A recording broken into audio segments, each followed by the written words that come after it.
Hello friends, this is Madhu and welcome to our YouTube channel M with मधु।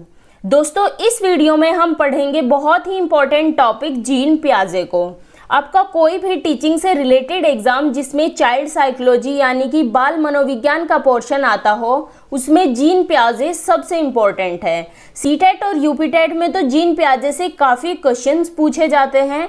पहले हम जो important topics है, जो मेजर पोर्शन कवर करते हैं सीटेट, यूपीटेट, सीडीपी का, उन्हें करेंगे। उसके बाद फिर जो टॉपिक्स बचते हैं उन्हें देखेंगे, ठीक है। और साथ में ही हम ईवीएस को भी कर रहे हैं। आप वीडियो से अपने नोट्स बना सकते हैं जिससे आपको रिवीजन में कोई प्रॉब्लम ना आए।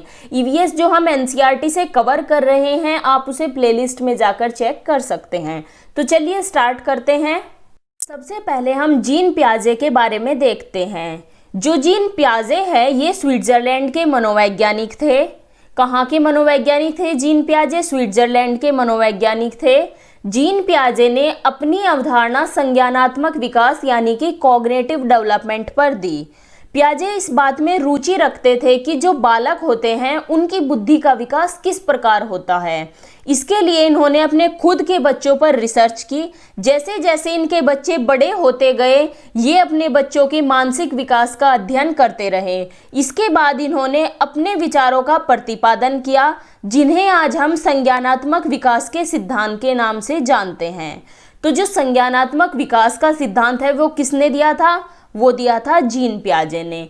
जीन पियाजे मानते हैं कि जो बच्चे हैं वे सक्रिय ज्ञान के निर्माता है और वे नन्हे वैज्ञानिक हैं जो संसार के बारे में अपने सिद्धांतों की रचना करते हैं। According to Jean Piaget, children as active builders of knowledge and little scientists who construct their own theories of the world।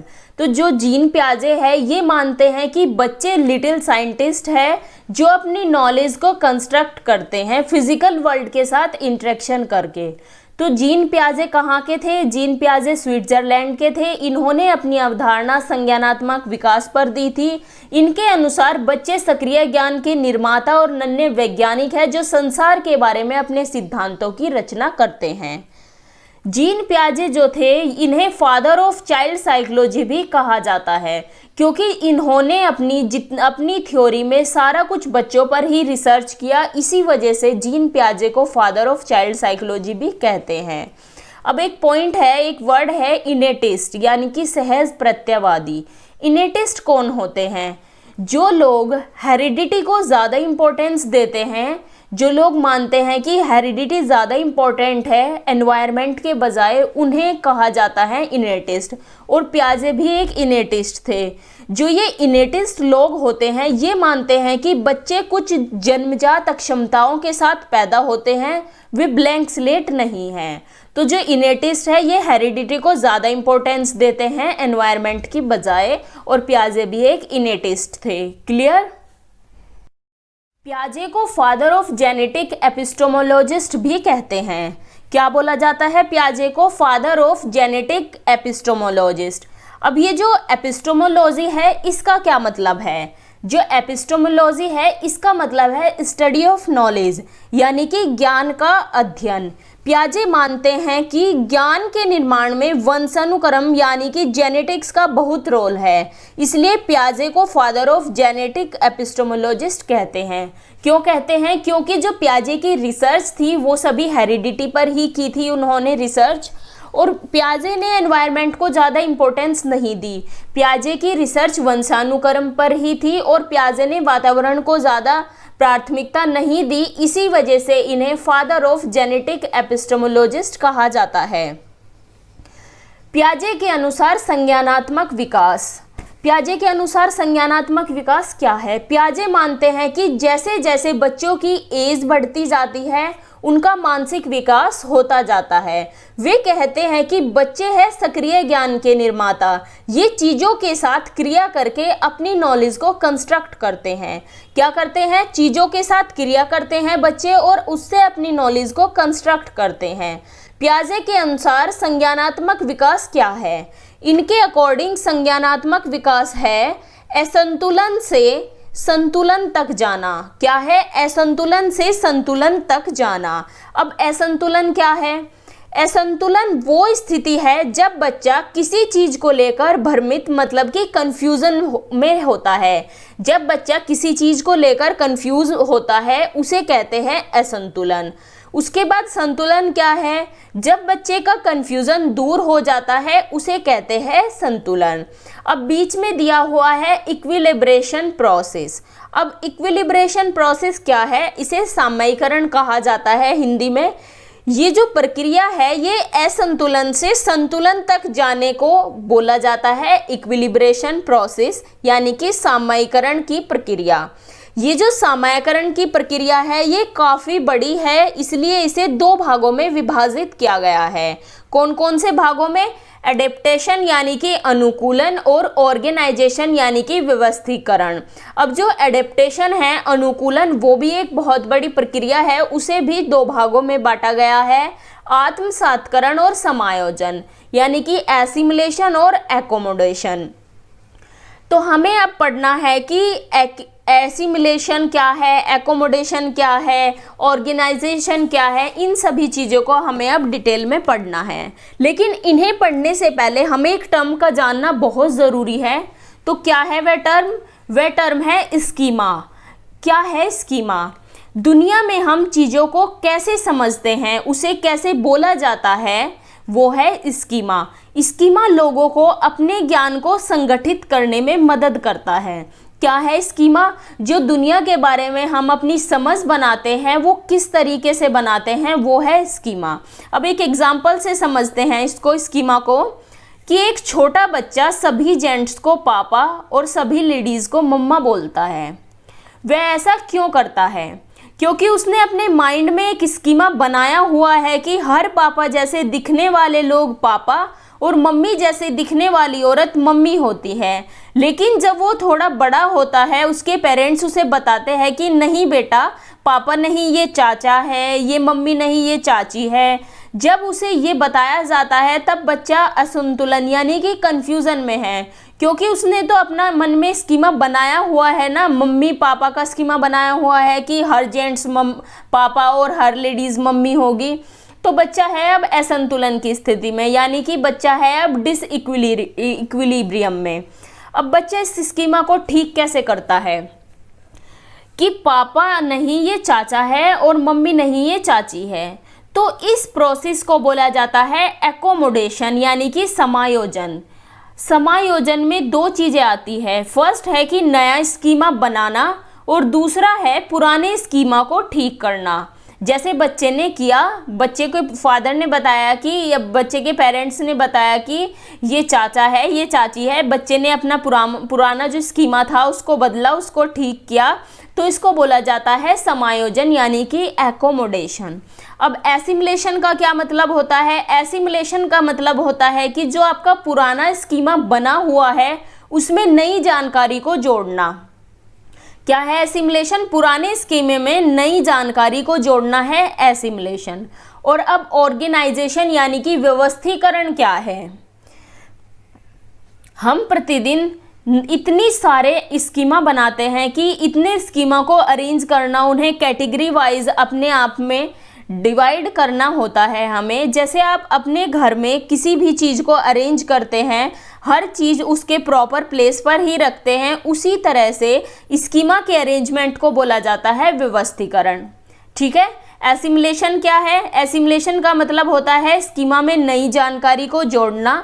Accommodation क्या है? नया स्कीमा बनाना और पुराने स्कीमा को ठीक करना।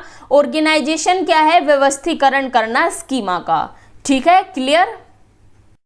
ये जो प्रोसेस है, जैसे स्कीमा बनाना, पुराने स्कीमा को ठीक करना, ये प्रोसेस आपकी चलती रहती है। हर रोज़ दिन प्रतिदिन आपकी ये नए स्कीमा बनते हैं, पुराने स्कीमा को आप ठीक करते हैं, उनमें नई नई जानकारियाँ जोड़ते हैं। ये प्रोसेस आपके दिन प्रतिदिन चलती रहती है। जैसे कोई बच्चा कंफ्यूज है, वह क्या करेगा? वह अपने पुराने स्कीमा में नई जानकारी जोड़ेगा, इससे उसका कन्फ्यूज़न दूर हो जाएगा। अब वह संतुलन में है। यानी कि पहले बच्चा था कंफ्यूज, उसके बाद उसने नई जानकारी जोड़ी जिसे हम एसिमिलेशन आत्मसात्करण कहते हैं। उसके बाद बच्चे का कंफ्यूजन दूर हो गया, यानी कि बच्चा आ गया संतुलन में। इसके बाद फिर नई कोई सिचुएशन आती है, फिर बच्चा कंफ्यूज होता है। अब फिर बच्चा असंतुलन में है क्योंकि बच्चा कंफ्यूज है। अब वह क्या करेगा, वह या तो नया स्कीमा बनाएगा या पुराने स्कीमा को ठीक करेगा, इससे उसका कंफ्यूजन दूर हो जाएगा। तो नया स्कीमा बनाना और पुराने स्कीमा को ठीक करने को क्या कहा जाता है, एकोमोडेशन यानी कि समायोजन।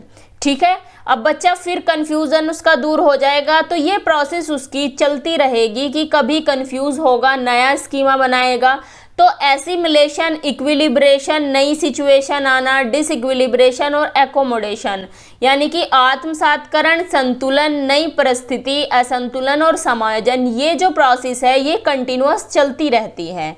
ठीक है, क्लियर। अब आगे देखते हैं पियाजे ने जो स्टेजेस बताई है डेवलपमेंट की वे कौन कौन सी है। संज्ञानात्मक विकास की अवस्थाएं पियाजे के अकॉर्डिंग, तो फर्स्ट स्टेज बताई है उन्होंने सेंसरी मोटर स्टेज यानी कि इंद्रिय जनित गामक अवस्था, और इसे संवेदी प्रेरक भी बोला जाता है। तो फर्स्ट स्टेज कौन सी है, इंद्रिय जनित गामक अवस्था या संवेदी प्रेरक।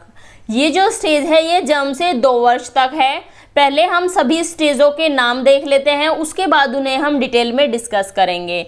सेकेंड स्टेज है प्री ऑपरेशनल स्टेज यानी कि पूर्व संक्रियात्मक अवस्था। ये जो स्टेज है ये 2 साल से स्टार्ट होती है और ये 7 साल तक चलती है।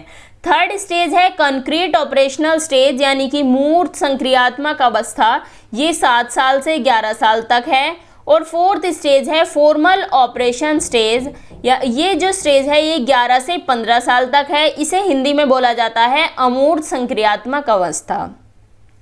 तो कौन कौन से स्टेज है, इंद्रिय जनित गामक अवस्था, पूर्व संक्रियात्मक अवस्था, मूर्त संक्रियात्मक अवस्था और अमूर्त संक्रियात्मक अवस्था। अब इन स्टेजेस को हम एक एक करके डिटेल्स में पढ़ेंगे, लेकिन उससे पहले हम यह देख लेते हैं कि पियाजे के अनुसार विकास का ग्राफ कैसा है। तो पियाजे के अनुसार विकास का ग्राफ कैसा है, यह है पियाजे के अनुसार विकास का ग्राफ। जिन जिन साइंटिस्ट ने भी स्टेजेस दी है वे सभी मानते हैं कि जो डेवलपमेंट है यानी कि जो विकास है वो डिसकंटिन्यूटी में होता है। तो पियाजे भी एक ऐसे ही साइंटिस्ट है जिन्होंने स्टेजेस दी है, और पियाजे भी मानते हैं कि जो विकास है वो डिसकंटिन्यूटी में होता है। इस ग्राफ को आपको याद रखना है। अब एक क्वेश्चन देखते हैं जो ग्राफ से पूछा गया था। क्वेश्चन है which of the following figures correctly represent the development according to पियाजे डेवलपमेंट थ्योरी। पियाजे के विकासात्मक सिद्धांत के परिप्रेक्ष्य में निम्नलिखित में से कौन सा आरेख विकास को समुचित रूप से स्पष्ट करता है। आपको बताना है कि जो पियाजे की डेवलपमेंटल थ्योरी है इनमें से कौन सा ग्राफ उस थ्योरी को रिप्रेजेंट करता है। तो इसका आंसर होगा ऑप्शन फर्स्ट। अभी हमने पीछे देखा है इस ग्राफ को, जो ये ऑप्शन फर्स्ट में ग्राफ दिया हुआ है ये रिप्रेजेंट करता है पियाजे की डेवलपमेंटल थ्योरी को, क्योंकि पियाजे ने जो ग्राफ बनाया है, पियाजे ने अपनी थ्योरी में दी है स्टेजेस, और जो ये ग्राफ है इसमें इस तरह से स्टेजेस दी हुई है। जिसने भी साइंटिस्ट ने भी स्टेजेस दी है उन सभी का ग्राफ इसी तरीके से बनेगा। वे सभी मानते थे कि जो डेवलपमेंट है वो डिसकंटिन्यूटी में होता है। हम सभी स्टेजेस को एक एक करके डिस्कस करेंगे कि पियाजे ने सभी स्टेजेस में क्या क्या विशेषताएं बताई है। तो पहली स्टेज है सेंसरी मोटर स्टेज यानी कि इंद्रिय जनित गामक अवस्था। इसको आपको एग्जाम में ये भी बोला जा सकता है कि संवेदी प्रेरक अवस्था भी इसको बोलते हैं। तो ये स्टेज है जन्म से 2 वर्ष तक। इसमें क्या क्या विशेषताएं हैं, इसकी विशेषता पहली है कि इंद्रियों द्वारा सीखना। इस स्टेज में बच्चा जो है वह इंद्रियों द्वारा सीखता है। जो हमारी 5 ज्ञानेंद्रियां होती हैं उसके द्वारा बच्चा सीखता है।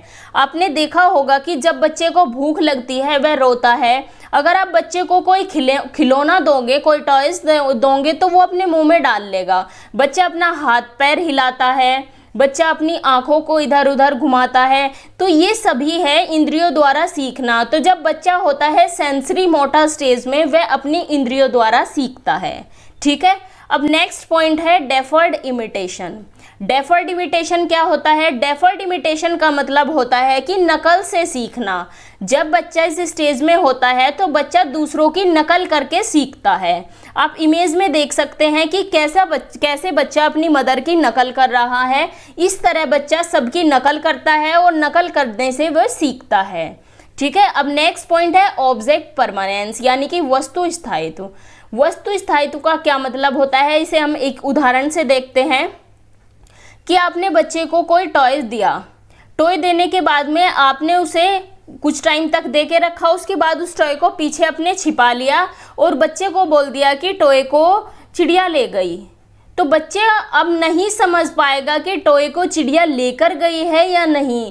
तो ये है ऑब्जेक्ट परमानेंस। इस एज में बच्चे का ऑब्जेक्ट परमानेंस नहीं होता, बच्चा नहीं समझ सकता इन चीज़ों को। ठीक है, तो सेंसरी मोटर स्टेज की क्या क्या विशेषताएं हैं कि ये इंद्रियों द्वारा सीखता है। इस एज में बच्चा डेफर्ड इमिटेशन करता है, यानी कि नकल से सीखता है, और ऑब्जेक्ट परमानेंस नहीं होता, यानी कि जो वस्तु स्थायित्व होता है वह बच्चे का धीरे धीरे हो रहा होता है, लेकिन अभी तक नहीं होता। ठीक है, नेक्स्ट स्टेज है प्री ऑपरेशनल स्टेज। ये जो स्टेज है ये 2 से 7 वर्ष तक है। इसे हिंदी में बोला जाता है पूर्व संक्रियात्मक अवस्था। अब इसमें देखते हैं कि इसमें क्या क्या विशेषताएं बताई है पियाजे ने। फर्स्ट है कि लॉजिकल थिंकिंग नहीं होती। जब बच्चा इस स्टेज में होता है वह लॉजिकल रूप से नहीं सोच पाता। जैसे हम एग्जाम्पल से देख सकते हैं, कोई बच्चा बस में जा रहा होता है तो वह कहता है कि जो पेड़ है वे भी मेरे साथ साथ चल रहे हैं। बच्चे अपनी चीज़ों को प्रूफ करने के लिए इलॉजिकल तर्क देते हैं, वे अलग अलग कारण बताते हैं इस चीज़ के। बच्चों में इस स्टेज में लॉजिकल थिंकिंग डेवलप नहीं होती। नेक्स्ट है ट्रांसडक्टिव रीजनिंग। अब ट्रांसडक्टिव रीजनिंग क्या होता है? जो बच्चों की थिंकिंग लॉजिकल नहीं होती, बच्चे जो इलॉजिकल थिंकिंग रखते हैं, उसी को पियाजे ने एक टर्म दी है ट्रांसडक्टिव रीजनिंग। तो ट्रांसडक्टिव रीजनिंग है बच्चों की जो इलॉजिकल थिंकिंग होती है, उसी को बोला जाता है ट्रांसडक्टिव रीजनिंग। ठीक है, अब नेक्स्ट पॉइंट है एनिमिज्म। एनिमिज्म यानी कि जीववाद। जीववाद, अब जीववाद क्या होता है? इसमें बच्चे सोचते हैं कि जो हर चीज़ है वो सब सजीव है। हम एक एग्जाम्पल से इसको देख सकते हैं कि एक बच्चा जब छोटा होता है वो अपनी डॉल को खाना खिला रहा होता है कि डॉल खाना खा रही है, तो ये सब जीववाद है। एक एग्जाम्पल और ले सकते हैं हम कि बच्चों को अगर टेबल से चोट लग जाती है तो बच्चा रोता है और टेबल को वापस मारता है। बच्चा बोलता है कि टेबल ने मुझे मारा और इसको मारो। तो ये सभी चीज़ें आती है जीववाद में, यानी कि एनिमिज्म में। बच्चे सोचते हैं कि हर चीज़, जितनी भी चीज़ें होती हैं वो सभी सजीव होती हैं। ठीक है, क्लियर। अब नेक्स्ट पॉइंट है ईगोसेंट्रिज्म, यानी कि सेल्फ सेंटर्ड। इसको हिंदी में बोला जाता है अहम केंद्रिता। अब अहम केंद्रिता क्या होता है? इसमें बच्चे सोचते हैं कि जो हम सोचते हैं वो ही दूसरे सोचते हैं, और इसका मतलब होता है कि बच्चे सोचते हैं कि जितनी भी चीज़ संसार में है वो सब हमारे लिए ही है। एक एग्जाम्पल हम देख सकते हैं कि अगर कोई बड़ा भाई या बहन बोल देता है कि ये मेरी मम्मी है, पर जो छोटा बच्चा होता है वो रोने लग जाता है कि वह नहीं, मम्मी तो ये मेरी है। तो ये सभी जो एग्जाम्पल है ये ईगोसेंट्रिज्म के हैं। बच्चा सोचता है कि हर चीज़, जितनी भी चीज़ है वर्ल्ड में, वो सभी चीज़ें, चांद तारे, सारी चीज़ें वे उन्हीं के लिए है, सारी चीज़ें उन्हीं की है। तो ये ईगोसेंट्रिज्म बोला जाता है इसे, यानी कि अहम केंद्रिता। ठीक है, अब नेक्स्ट पॉइंट है इरिवर्सिबिलिटी, यानी कि अपलटावी। इरिवर्सिबिलिटी का मतलब क्या होता है? इसका मतलब होता है कि इसमें एक एग्जाम्पल से हम समझ सकते हैं कि बच्चे के पापा ने कहा कि बेटा तुम्हें अपने स्कूल का रास्ता पता है? तो बच्चा बोलता है हाँ पापा, मुझे अपने घर से स्कूल का रास्ता पता है। तो फिर पापा बोलते हैं उसके कि आपको आपके स्कूल से घर का रास्ता पता है? तो बच्चा बोलता है इस पर कि नहीं, मुझे घर से स्कूल का तो रास्ता पता है लेकिन स्कूल से घर का रास्ता नहीं पता। तो इस चीज़ को ही बोला जाता है अपलटावी। एक एग्जाम्पल और देख सकते हैं हम इसमें कि किसी बच्चे से पूछा आपकी कितनी बहन हैं? तो बच्चा बोलता है कि मेरी एक बहन है। तो फिर बच्चे से क्वेश्चन ऐसे पूछा गया कि आपकी जो बहन है उसके कितने भाई हैं? तो बच्चा उसका आंसर नहीं दे पाता, क्योंकि बच्चा खुद को नहीं समझ पाता इसमें। तो इरिवर्सिबिलिटी का मतलब होता है अपलटावी। बच्चे को पता है कि घर से स्कूल का रास्ता क्या है, लेकिन स्कूल से घर का रास्ता नहीं पता। क्लियर। अब नेक्स्ट पॉइंट है लैक ऑफ कंजर्वेशन, जिसे हम सेंट्रेशन भी बोलते हैं। लैक ऑफ कंजर्वेशन क्या होता है? लैक ऑफ कंजर्वेशन का मतलब होता है कि जो चीज़ें हैं बच्चा नहीं समझ पाता चीज़ों को। अब आप एक एग्जांपल देख सकते हैं यहाँ पर कि ये 2 बॉक्स है, इसमें कुछ बॉल्स रखी हुई हैं। बच्चे से पूछा कि कौन से बॉक्स में बॉल ज़्यादा है, तो बच्चा बताएगा कि जो सेकंड वाले बॉक्स में जो अलग अलग बॉल रखी हुई है ये बॉल ज़्यादा है, जबकि दोनों बॉक्स में 10-10 बॉल्स रखी हुई है। जो फर्स्ट बॉक्स में जो बॉल रखी है वो सब एक जगह इकट्ठी करके रखी हुई है, सेकंड जो बॉक्स है उसमें बॉल फैला कर रखी हुई है। तो बच्चे को लगेगा सेकंड बॉक्स में बॉल ज़्यादा है, तो बच्चा इस चीज़ को नहीं समझ सकता। एक और एग्जाम्पल हम देख सकते हैं। हमने 2 गिलास लिए, एक जो गिलास है वो चौड़ा है और जो दूसरा गिलास है वो पतला है। हमने 2 गिलास लिए, दोनों गिलास में हमने 2-2 लीटर पानी डाल दिया। अब बच्चे से पूछेंगे कि कौन से गिलास में पानी ज़्यादा है, तो जो चौड़ा गिलास है उसमें पानी नीचे तक आएगा और जो पतला गिलास है उसमें पानी ऊपर तक आएगा। तो बच्चा सोचेगा कि जो पतला गिलास है उसमें पानी ज़्यादा है। तो ये होती है कंजर्वेशन, या फिर इसको लैक ऑफ कंजर्वेशन, या फिर इसको बोला जाता है सेंट्रेशन, कि बच्चा इन चीज़ों को नहीं समझ सकता। क्लियर। थर्ड स्टेज है कॉन्क्रीट ऑपरेशनल स्टेज, यानी कि मूर्त संक्रियात्मक अवस्था। ये जो अवस्था है ये 7 से 11 साल तक मानी गई है। अब देखते हैं इसमें क्या क्या विशेषताएं होती है बच्चे की। बच्चे लॉजिकल थिंकिंग स्टार्ट कर देते हैं, बच्चे लॉजिकली रूप से सोचना शुरू कर देते हैं। लेकिन जो इससे पहली स्टेज थी उसमें बच्चे लॉजिकली नहीं सोच पा रहे थे, बच्चे उसके लिए अजीब अजीब तर्क देते थे। तो इस स्टेज में बच्चे लॉजिकली अपना स्टार्ट कर देते हैं सोचना। नेक्स्ट है रिवर्सिबिलिटी, यानी कि पलटावी। इससे पहली स्टेज में था इरिवर्सिबिलिटी, अपलटावी। उसमें हमने एग्जाम्पल देखा था कि बच्चों को अपने घर से स्कूल का रास्ता पता है, लेकिन स्कूल से घर का रास्ता नहीं पता, क्योंकि बच्चों में तब तक रिवर्सिबिलिटी थिंकिंग, यानी कि रिवर्सिबिलिटी थॉट डेवलप नहीं हुए थे। अब धीरे धीरे बच्चे रिवर्सिबिलिटी को समझना शुरू कर देते हैं। नेक्स्ट है डिसेंट्रेशन या फिर कंजर्वेशन। अब तक बच्चों को चीज़ों की जो संख्या थी, कमियां ज़्यादा की पहचान नहीं थी, लेकिन अब जो बच्चे जो है वे हैं थर्ड स्टेज में। अब बच्चे चीज़ों को समझना शुरू कर देते हैं कि कौन सी चीज़ ज़्यादा है और कौन सी चीज़ कम है।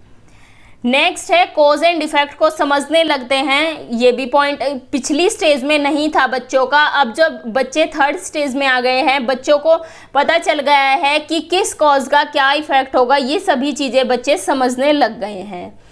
नेक्स्ट है क्लासिफिकेशन, यानी कि बच्चे चीज़ों को उनकी कैटेगराइज कर सकते हैं। बच्चे इस स्टेज में जब होते हैं उनके प्रॉपर्टी के अकॉर्डिंग बच्चे चीज़ों को डिवाइड कर सकते हैं, उन चीज़ों को कैटेगराइज कर सकते हैं। तो ये थी विशेषताएं कॉन्क्रीट ऑपरेशनल स्टेज की, कि बच्चे लॉजिकल थिंकिंग रखते हैं स्टेज में, रिवर्सिबिलिटी उनकी स्टार्ट हो जाती है और कॉज एंड इफेक्ट को समझने लगते हैं और चीज़ों को क्लासीफाई कर सकते हैं। फोर्थ और लास्ट स्टेज है फॉर्मल ऑपरेशनल स्टेज, यानी कि अमूर्त संक्रियात्मक अवस्था। इस स्टेज में आते हैं 11 से 15 साल तक के बच्चे।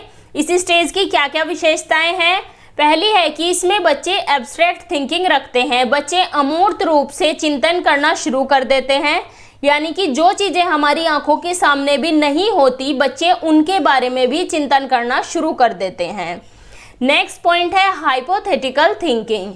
अब हाइपोथेटिकल थिंकिंग क्या होता है कि बच्चे कल्पना कर सकते हैं, किसी चीज़ को देखकर उसके बारे में उसके कारणों का पता लगा सकते हैं, उसे कल्पनात्मक रूप से सोच सकते हैं। ये होती है हाइपोथेटिकल थिंकिंग। तो जब बच्चे फॉर्मल स्टेज में होते हैं उनकी एब्स्ट्रैक्ट थिंकिंग स्टार्ट हो जाती है, बच्चे एब्स्ट्रैक्ट थिंकिंग रखते हैं और हाइपोथेटिकल थिंकिंग भी बच्चे करते हैं, यानी कि कल्पनात्मक रूप से भी बच्चे सोचने लगते हैं।